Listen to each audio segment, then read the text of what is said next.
ګلبدین نایب، قیس احمد او نورعلي ځدراڼ افغان لوبډلې ته نن په ایشینز ګیمز سیالۍ کې له سریلانکا لوبډلې څخه کوارټر فاینل لوبه وګټله. ګلبدین نایب او قیس احمد خو دومره زبردست او ښکلی بالنګ ترسره کړ مینهوالو چې افغان لوبډلې ته یې دغه بایللې لوبه وګټله.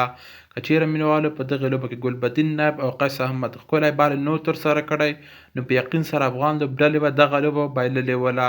ځکه مینهوالو افغان الف لوبډلې په دغې لوبه کې سریلانکا الف لوبډلې ته ډېر کم هدف یعنې د 114 منډو هدف ټاکلی و.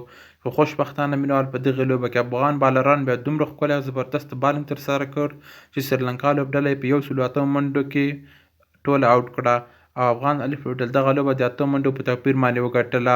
په دغې لوبه کې مینهوال د افغان الف لوبډلې لپاره ګلبدین نایب او قیس احمد درې وکټې ترلاسه کړلې.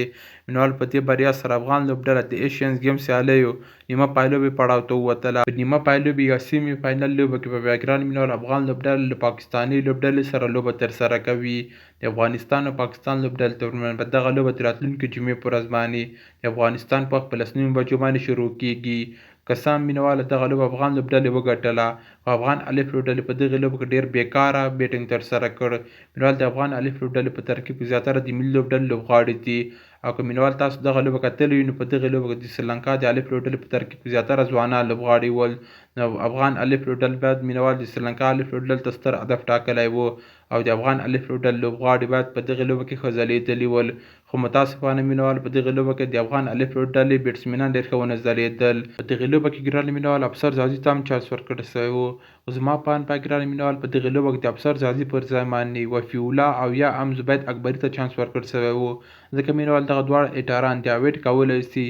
او افسر زازه مینهوال بیا داسې لوبغاړی دی چې هغه یوازې سلو لوبه کولی شي، نو باید په دغې لوبه کې د افسر زازي پر ځای باندې ځوان وفي الله یا هم زبید اکبري ته چانس ورکړل شوی و. نو ګران مینهوال باید په راتلونکې لوبه کې د افسر زازي پر ځای باندې وفي الله ته چانس ورکړل شي، ځکه مینهوال وفي الله ډېر ښه هیټر ده او بال ډېر ښه هیټ کولی شي. په دغې لوبه کې مینهوال د افغان لوبډلې په ترکیب کې یو ښه هیټر موجود نه و او په همدې خاطر خو مینهوالو موږ ډېر کم هدف سریلانکا لوبډلې ته ټاکلی و. نو که په راتلونکې لوبه کې پاکستان په خلاف باندې وفي الله ته چانس ورکړل شي دا به ډېره ښه پرېکړه وي.